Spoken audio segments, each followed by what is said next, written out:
రేపటి నుంచి AP assembly సమావేశాలు ప్రారంభంగా ఉన్నాయి. తొలి రోజు గవర్నర్ ప్రసంగం ఉంటుంది.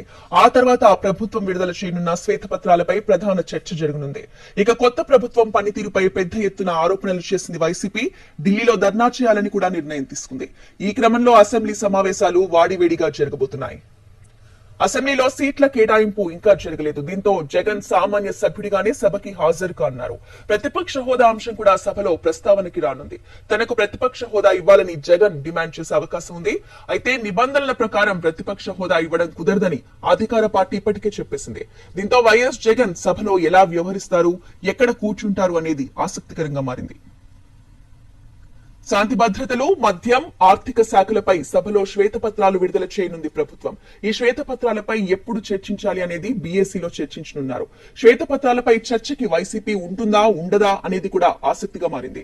సభ నుంచి పారిపోయేందుకు జగన్ సిద్ధపడుతున్నారని, అందుకే ఢిల్లీలో ధర్నాకి ప్లాన్ చేసుకున్నారని ఇప్పటికే అధికార పక్షం విమర్శలు చేస్తోంది.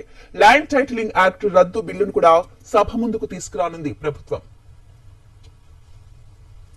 రేపు ఉదయం 10 గంటలకు ప్రారంభం కానున్న ఈ సమావేశాలు 5 రోజుల పాటు కొనసాగే అవకాశం ఉంది. ఈ సందర్భంగా అధికార టీడీపీ ఎమ్మెల్యేలు, ఎమ్మెల్సీలు ముందుగా వెంకటపాలెంలో ఎన్టీఆర్ విగ్రహానికి నివాళులర్పించి పసుపు రంగు దుస్తులు, సైకిల్ గుర్తు కండువాలతో అసెంబ్లీకి రావాలని టీడీఎల్పీ సూచించింది.